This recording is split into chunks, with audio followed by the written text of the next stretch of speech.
कैवल्य संहारक ऐश्वर्य प्रदाता शक्तिदाता जेजुरी गणाधीशित आदिरुद्र श्री मातंड भैरवा।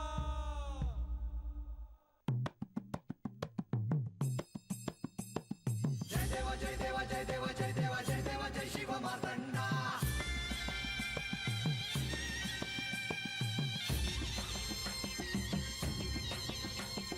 जय देवा जय देवा जय देवा जय देवा जय देवा जय शिव मातंडा। हरिवर्धन मल्हारी तुझी प्रचंडा। अगडदुम नगारा सोन्याची जेजुरी देव गेले जेजुरा निळा घोडा। अगडदुम नगारा सोन्याची जेजुरी देव गेले जेजुरा निळा घोडा। पावमे तोडा कमरी कर पटा निहिर मस्तकी तुरा। खोबऱ्याचा कुटका भंडाऱ्याचा भडका बोल अहंकारा सदानंदाचा येळकोट सदानंदाचा येळकोट।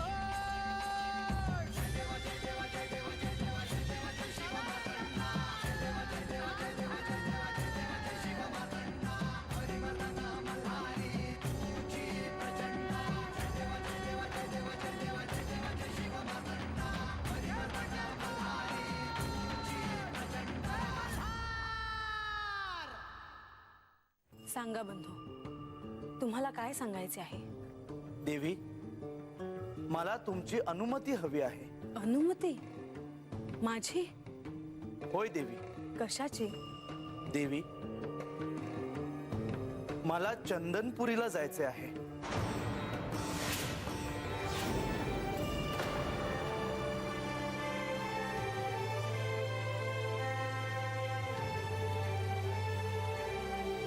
देवी, कृपया तुम्ही माझ्या बोलण्याचा चुकीचा अर्थ घेऊ नये। बंधू, तुम्ही माझ्याकडे अशा गोष्टीची अनुमती का मागता आहात? कारण देवी, श्री खंडेरायांचा वनवास संपायला आता थोडाच अवधी उरला आहे।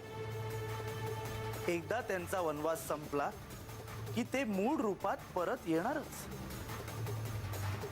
त्यासाठी का तुम्हाला जायचे आहे? ते जेजुरीत परत येणार नाही असे वाटते आहे का तुम्हाला?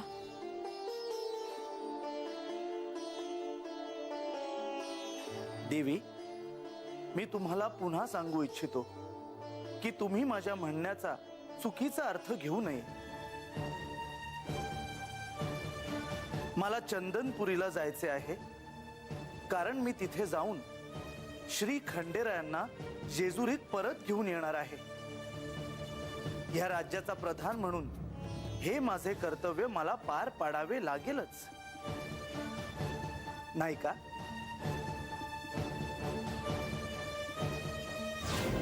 मला असं का वाटतं आहे की प्रधानजी मला त्यांच्या मनातलं थेट सांगत नाही आहेत?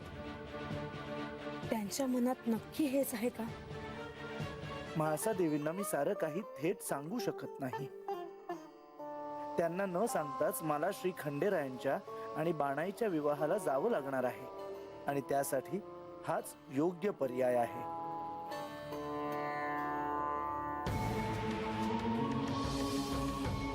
बंधू, मला खात्री आहे की मला त्रास होईल असा तुम्ही कोणताही निर्णय घेणार नाही आणि तुम्ही जोही निर्णय घ्याल तो विचारपूर्वकच घ्याल।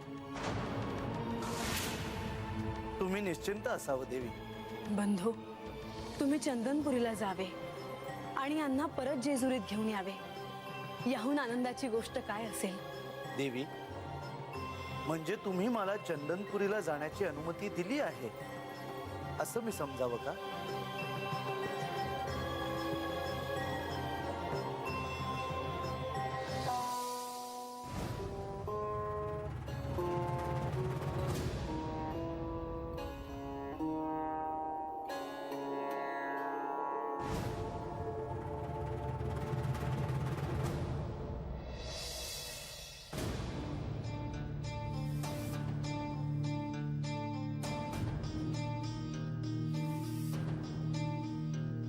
म्हाळसा, सारं काही सुरळीत आहे ना? हो, तू असं का विचारते आहेस? नाही, प्रधानजी गेल्यापासून तू विचारात दिसते आहेस म्हणून विचारलं इतकंच. काय झालं आहे सांगणार नाहीस? प्रधानजींना चंदनपुरीला जायचे आहे, त्यासाठी ते अनुमती मागण्यास आले होते. आता असं सांगू नकोस की तू अनुमती दिलीस म्हणून. हो, कारण त्यात मला काही चुकीचं वाटत नाही. तुला काही जाणवतंय का? आता ते मी कसं सांगणार? पण प्रधानजींनी चंदनपुरीला जाण्यासाठी काय कारण सांगितलं? प्रधानजींना यांना जेजुरीत परत आणण्याची इच्छा आहे, त्यासाठी ते चालले आहेत. मला नाही वाटत हेच कारण असावं.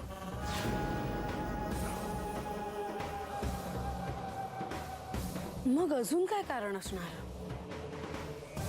म्हाळसा, देवांचा वनवास संपल्यानंतर ते मूळ रूपात येणार हे साऱ्यांनाच ठाऊक आहे.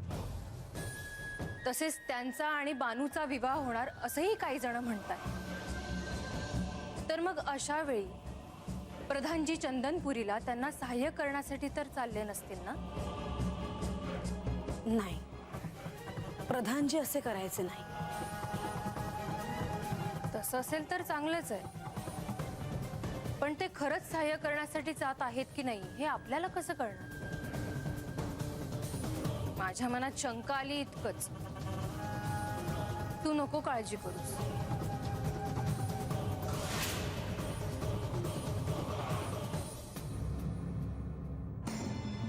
देवा, प्रधानजी, आज अशी अचानक कशी काय आठवण काढलीत?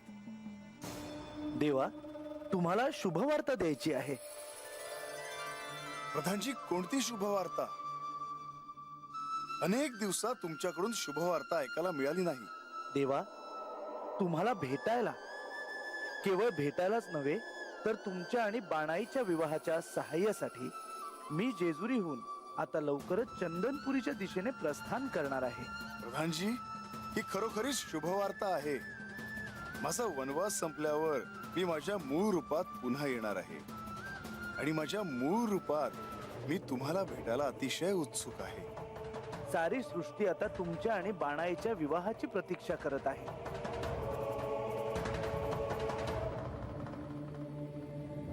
पार्वती देवींना दिलेल्या वचनाची आता पूर्तता होणार आहे.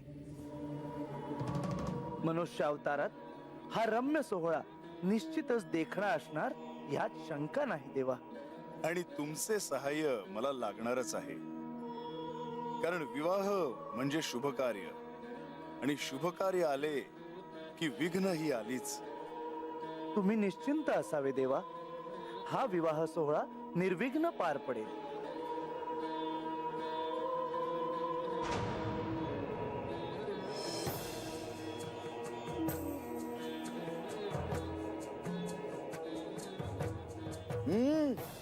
या आता तुम्ही.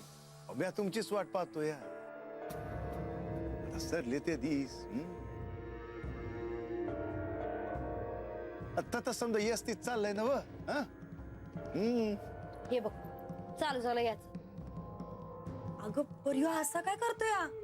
इतकं वरीस हात राहिला, पण अजून बी मला कळ नाही कोण हाय ते.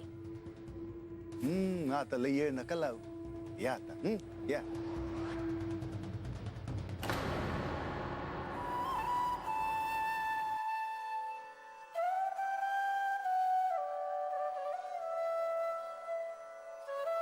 आता जर ह्यांनीच मला माझ्या आराध्याला श्री खंडेरायांना भेटायची अनुमती दिली नाही तर मला त्यांचे दर्शन कसे मिळणार?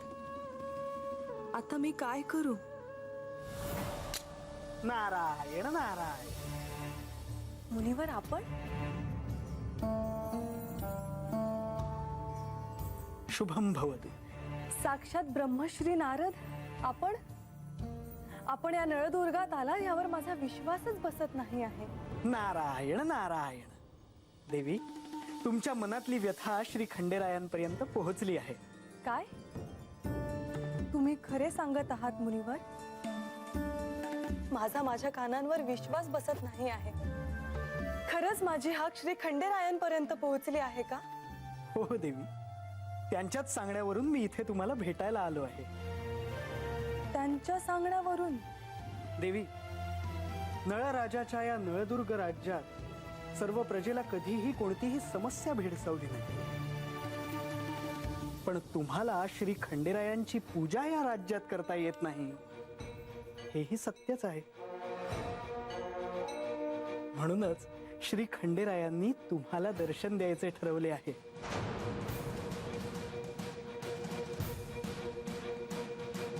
आज माझ्या जन्माचे सार्थक झाले असे म्हणावे लागेल.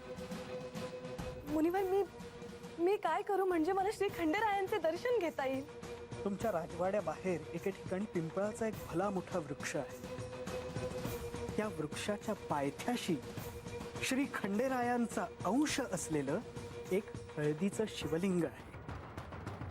रोज रात्री कुणालाही ही गोष्ट न सांगता तुम्ही या हळदीच्या शिवलिंगाची पूजा करावी. पण असे केल्याने खरोखरच ते मला भेटतील? हो देवी, तुम्ही मनोभावे त्यांची पूजा केलीत तर ते नक्कीच तुम्हाला दर्शन देतील.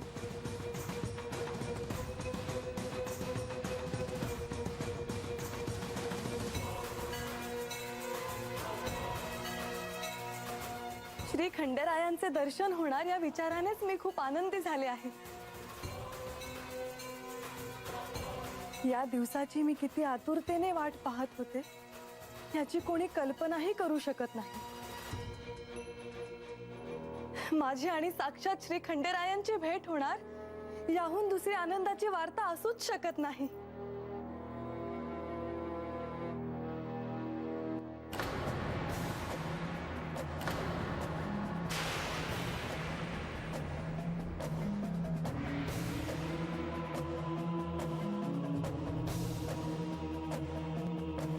तुम्ही? होय, पण देवी, तुम्ही कोणाशी बोलत होतात हे मात्र समजले नाही मला. या कक्षात तर कोणीही दिसत नाही. मी माझ्याशीच बोलत होते.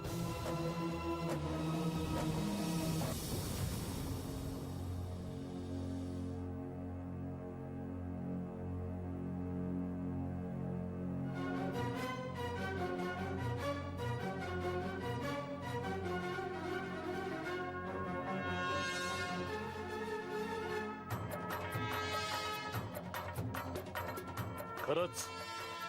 होय राजन.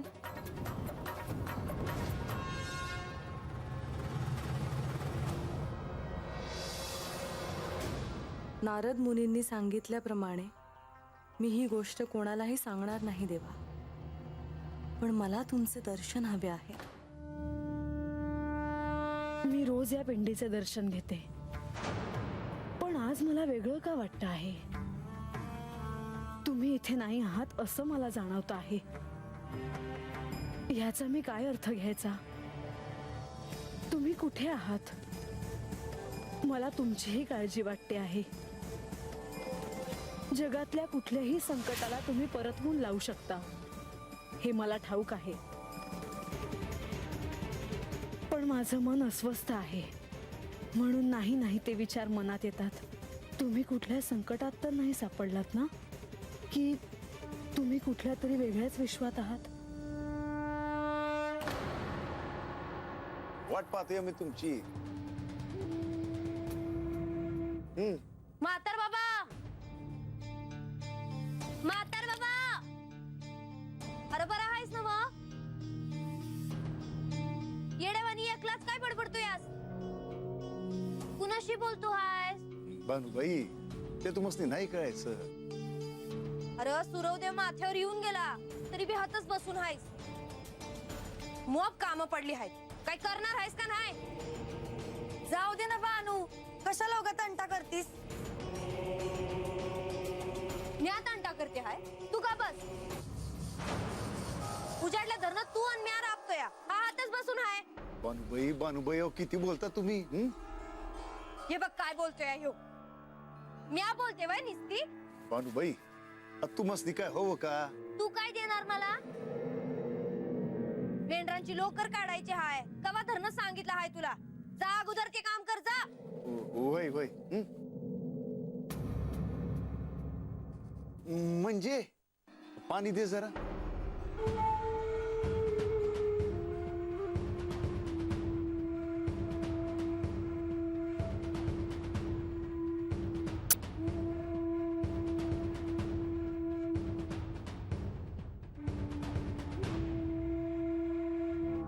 झालं आता जातोयस ना व?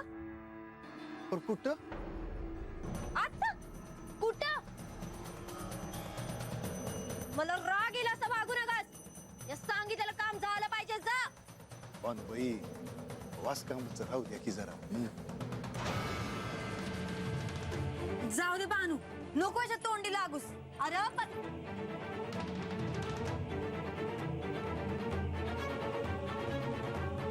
मानबाई भाकर झाली का हो? होय होय, तूच धनी आहेस आणि आम्ही तुझे चाकर. बानू, तुझ्या समोर खंडोबाच्या रूपात येण्याआधी मला तुझा राग असाच वाढवत न्यायचा आहे. त्याचे कारण तुला वेळ आल्यावर कळेल. मी मूळ रूपात प्रकट होताना काहीतरी मोठे घडायलाच हवे ना. जाऊ दे, नगदे आण देऊस. हे म्हातारा वस्तीवर आल्या तर न बघते हाय म्या. असाच तिरसटपणा करतो बघ कधी कधी. अगं आता किती दिस राहिला आहेत. देव येणार आणि तुला घेऊन जाणार. म्या गप बसते तर म्या गेल्यावर तरी ह्यो बाकड बघल. अगं म्या आहे की, त्यासाठी ह्यो कशा पाय हवा. खुळीच आहेस. लगीन झाल्या म्या काय तर एकलीच राहू आहे. एकलीच कशा पायी? देव असतील की तुझ्या संग. तुला भी यायचं आहे माझ्या संग. अगं तुझं लगीन झाल्यावर मी काय करू आता एकली? तू असशील देवान संग. मला राग येईल असं बोलू नका. आणि तुम्ही समजेनी ठरवलंच आहे का मला राग येईल असं वागायचं? बानूबाई झाली का भाकर? नाही हो, नदीवर जायचं आहे ना व, म्हणून. आता नदीवर कशा पायी जायचं याला? राहू दे. म्हातार बाबा झालं हा? या जेवाय या.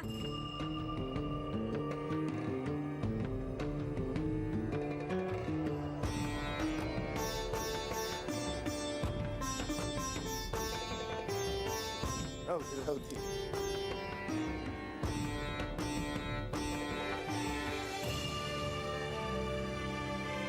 बानूबाई, तुमचं लगीन झाल्यावर तुमच्या हातची भाकर मला कशी खायला मिळेल हो? वय की मग तुला भी संग नेते जेजुरीला. येतोस का?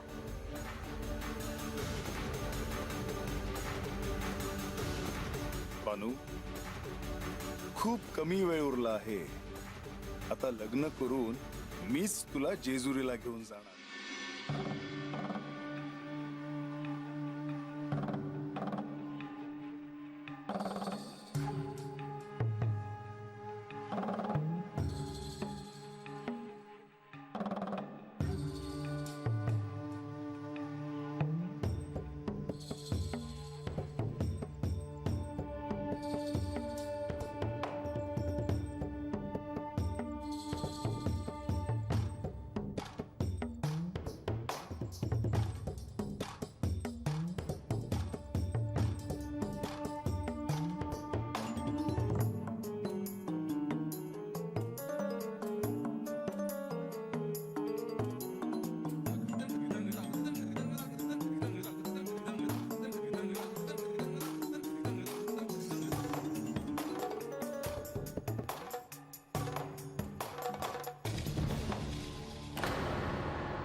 शुभम भवतु.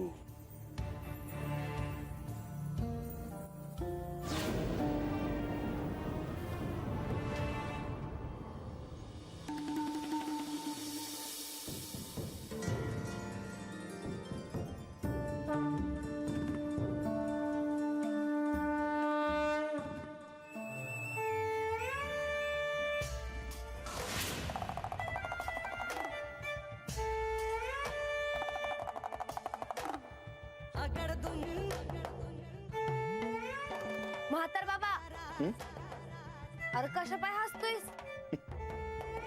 तू मस्त ते नाही समजणार बानूबाई.